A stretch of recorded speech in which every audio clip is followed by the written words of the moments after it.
নমস্কার বন্ধুরা, ডলি রন্ধনশালায় সবাইকে স্বাগত। আশা করি তোমরা সবাই ভালো আছো। আজকে তোমাদের সাথে আমি শেয়ার করব দারুণ সুন্দর একটা কাতলা মাছের পেটির রেসিপি। আশা করি আজকের ভিডিওটা তোমাদের খুবই ভালো লাগবে। তাহলে রেসিপিটা শেষ পর্যন্ত দেখার জন্য তোমাদের কাছে আমার অনুরোধ রইল। এখানে আমি কয়েক পিস কাতলা মাছের পেটি নিয়ে নিয়েছি। এবারে আমি এর মধ্যে স্বাদ মতো লবণ দিয়ে দিলাম। এবার খুব ভালোভাবে আমি লবণটাকে মাখিয়ে নেব। এখানে আমি কোনো হলুদ ব্যবহার করব না। এরপর দেখো, কড়াইয়ের মধ্যে পরিমাণ মতন আমি তেল গরম করে নিয়েছি। তেলের মধ্যে একে একে মাছগুলোকে আমি ছেড়ে দেব।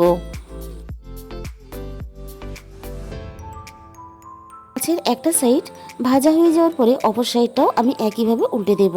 আমি কিন্তু এখানে খুব বেশি কড়া করে মাছগুলো ভাজবো না। এবার আমি মাছগুলোকে তুলে নেব। বাকি মাছগুলো আমি একইভাবে তেলের মধ্যে দিয়ে ভেজে তুলে নেব। আমি কড়াইয়ের মধ্যে আরও একটু তেল দিয়ে দিয়েছিলাম। এরপরে আমি একটা বড় সাইজে পেঁয়াজ বাটা দিয়ে দিলাম। পেঁয়াজ বাটাটা আমি একটু হালকা নাড়াচাড়া করে নেব। তারপরে আমি এখানে দিয়ে দেব আদা ও রসুন বাটা। আদা রসুন বাটা আমি কাঁচা গন্ধটা চলে যাওয়া পর্যন্ত একটু নাড়াচাড়া করে ভেজে নেব। এরপরে আমি এখানে দিয়ে দিলাম ঝালের জন্য কাঁচা লঙ্কা আর টমেটো বাটা, আর দিয়ে দিলাম স্বাদ মতো লবণ। এবার সমস্ত কিছু আমি খুব ভালোভাবে 2 থেকে 3 মিনিট এখানে কষিয়ে নিলাম। এরপরে আমি এখানে দিয়ে দেব 1 চামচ পরিমাণ ধনে গুঁড়ো আর হাফ চামচ পরিমাণ জিরের গুঁড়ো। এখানে আমি ধনে গুঁড়োটা বেশি ব্যবহার করেছি, জিরে গুঁড়োটা কিন্তু কম ব্যবহার করেছি। আর দিয়ে দিলাম স্বাদ মতন গরম মশলা।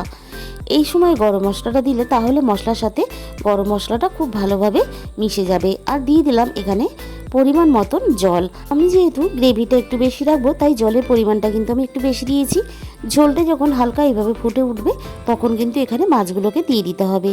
তাহলে মাছগুলোর ভিতরে খুব সুন্দর করে মশলাটা ঢুকে যাবে আর খেতেও সুস্বাদু হবে।